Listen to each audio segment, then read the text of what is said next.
Anne Muratori-Philippe, bonjour. Bonjour. Vous publiez un nouveau livre qui a pour titre Madame Royale aux éditions Fayard. Alors, en quelques mots, je vous présente à ceux qui ne vous auraient pas lu pendant de très longues années au Figaro, où vous occupiez notamment des livres d'histoire.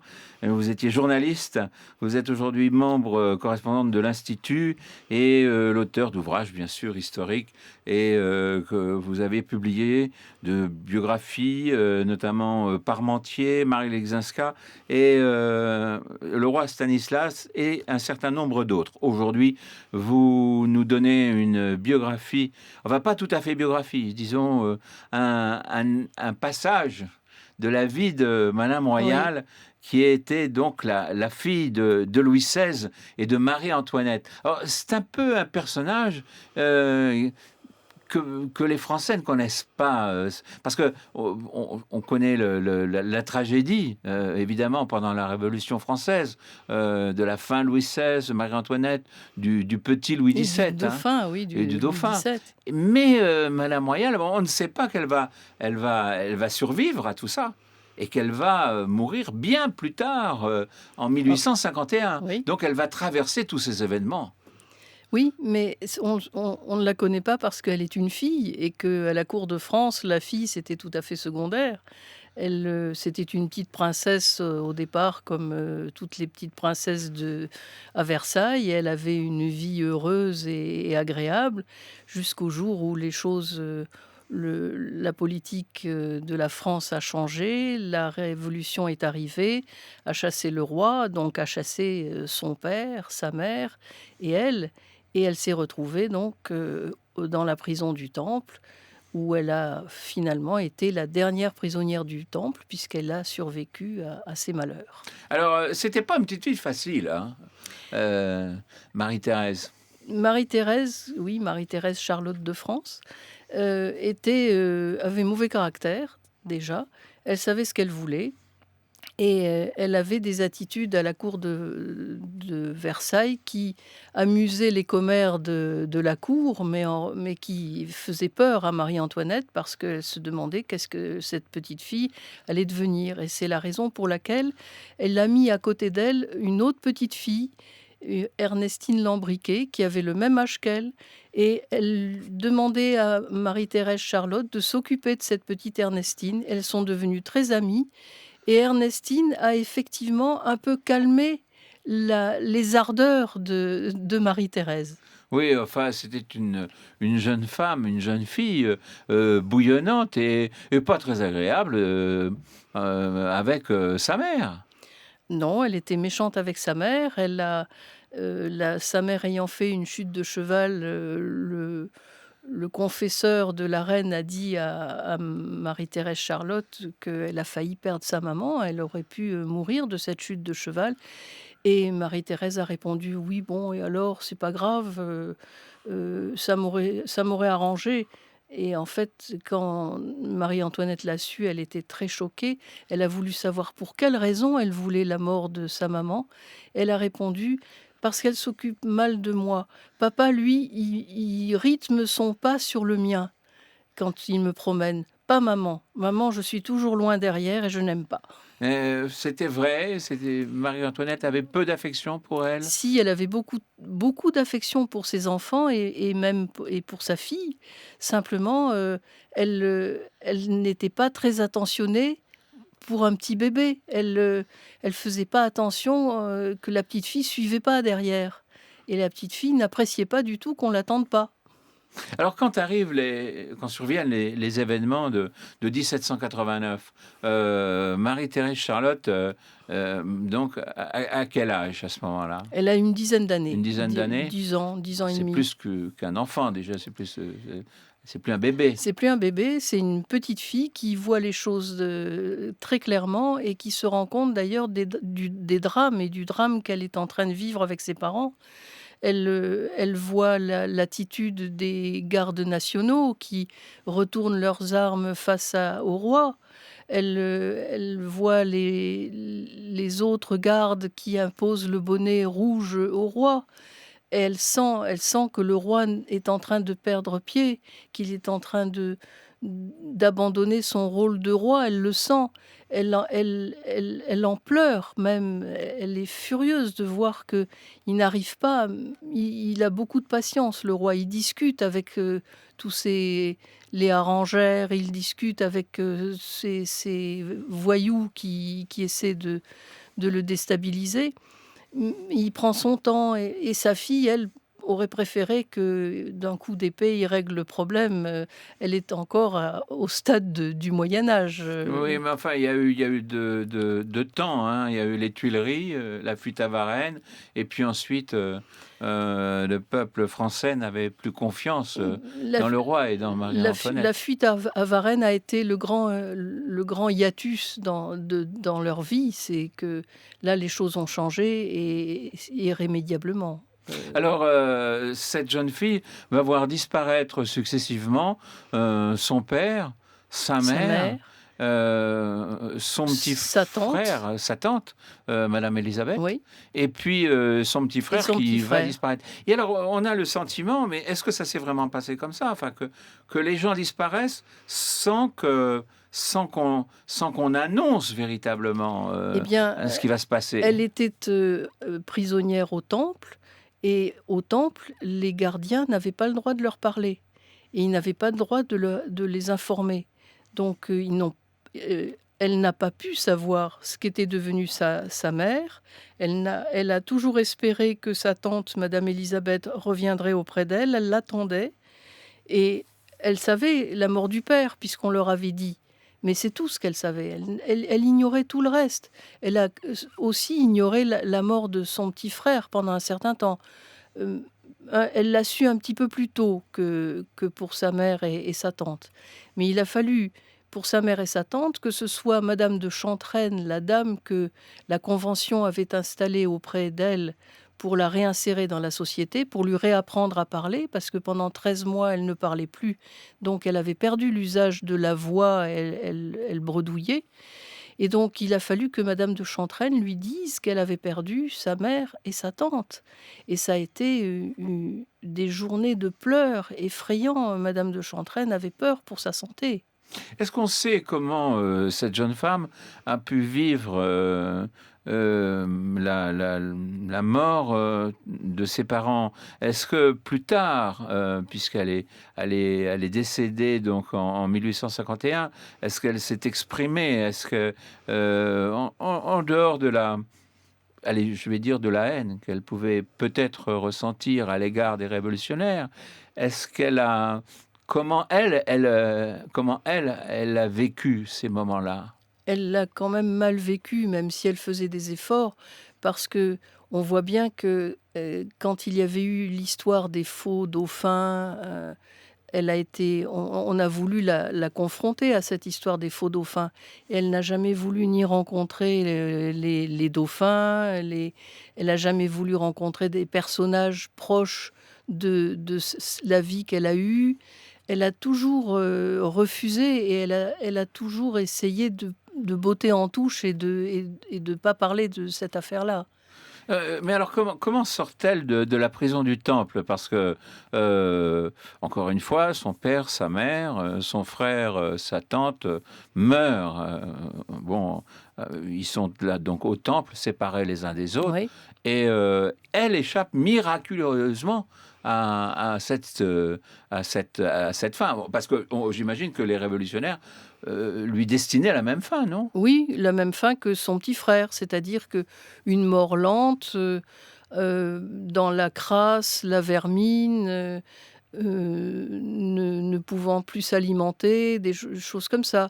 Or non, parce que c'est impossible, elle ne pouvait pas mourir parce elle utilisait ce que lui avait appris Madame Élisabeth, qui lui avait dit: «Il y a dès le matin, dès 7 heures du matin, il faut se lever, il faut, mouiller sa chambre, la balayer, ensuite, vous faites votre toilette, vous priez, vous passez aux travaux ménagers s'il y en a, sinon vous étudiez Et puis surtout, tous les jours, quotidiennement, n'oubliez pas de parcourir pendant 1 heure votre chambre à un pas assez rapide, en comptant vos pas, de façon à ce que vous continuiez à avoir une bonne attitude, une bonne expression du corps, Une discipline une alors. discipline. Et elle a Et elle reconnu, a suivi cette elle a discipline. suivi cette discipline à laquelle elle avait ajouté bien sûr la religion, qui était très chère à Madame Élisabeth, mais elle a dit plusieurs fois que si elle avait survécu, c'était grâce à Madame Élisabeth et à ce qu'elle lui a enseigné. Alors comment est-ce que la Révolution va accepter à un certain moment de relâcher cette jeune femme qui pourtant est une menace encore pour on ne peut pas dire pour la République parce qu'il n'y a pas vraiment de République. Disons qu'on a une terreur, il y a une convention, une terreur, et puis ensuite on va passer au consulat. Disons que la Première Euh, République, on ne va pas l'avoir longtemps. oui, on arrive au Directoire. Entre-temps, il y a eu le 9 Thermidor et Robespierre a été guillotiné. Donc là, c'est plus la terreur ni la grande terreur. On arrive à avoir des conventionnels un petit peu mieux éduqués et plus malléables. Et Barras, qui prend le dessus après, à la mort de Robespierre, n'a pas du tout l'intention de la faire guillotiner. Et au contraire, il dit il faut négocier avec les pays qui veulent la prendre, la récupérer C'est une chez eux. monnaie d'échange? Alors, ils se sont dit Elle vaut quelque on va chose? la Ah, garder, pardonnez-moi, mais je on veux va dire, la quand on a garder. un otage, c'est souvent ce qu'on dit Bien sûr, aujourd'hui. on va la garder en monnaie d'échange et effectivement, elle a servi de monnaie d'échange puisque ils ont réclamé, les députés, que Dumouriez avait, quand Dumouriez a été contrôlé par, la Convention, on a envoyé un certain nombre de députés pour voir, ce qui tramait là-bas dans les Ardennes, et Dumouriez les a pris, les a fait prisonniers, les a donnés aux Autrichiens. Et les Autrichiens les ont emprisonnés. Et dedans, il y avait le fameux Drouet, qui a arrêté la famille royale à Varennes et qui était devenu entre-temps député. Donc, elle a servi de monnaie d'échange, effectivement, une petite monnaie d'échange.